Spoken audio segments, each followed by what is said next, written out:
বিজেপির যে জোট সরকার, এই জোট সরকার মানুষের বিরুদ্ধে ইতিমধ্যে যুদ্ধ ঘোষণা করেছে।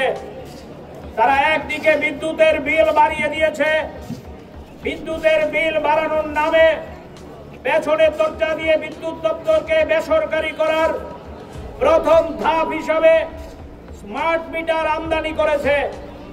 একদিকে বিদ্যুৎ দপ্তরকে মানুষের বিরুদ্ধে যুদ্ধ ঘোষণা করেছে, অন্যদিকে মানুষের যে দ্বিতীয় জীবন আমরা বলি সেটা হচ্ছে এই পানীয় জলের উপর ইতিমধ্যে তারা ট্যাক্স বৃদ্ধি করে দিয়েছে।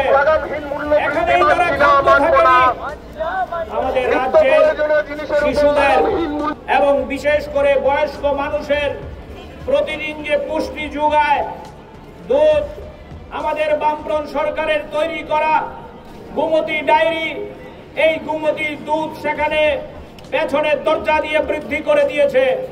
শুধু এখানেই ক্ষান্ত নয়, নানান কায়দায় মানুষের পকেট কাটার উদ্যোগ গ্রহণ করেছে। আপনারা দেখেছেন খবরের কাগজে, আমাদের রাজ্যে একটা দপ্তর আছে ওজন ও পরিমাপ দপ্তর। এই ওজন ও পরিমাপ দপ্তরের মধ্যে আমাদের যারা ছোট ক্ষুদ্র ব্যবসায়ী, বড় ব্যবসায়ী থেকে শুরু করে সবাইকে বৎসরে একবার দাঁড়িপাল্লা, বাটখারা এগুলিকে রিনিউ করতে হয়, নবীকরণ করতে হয়।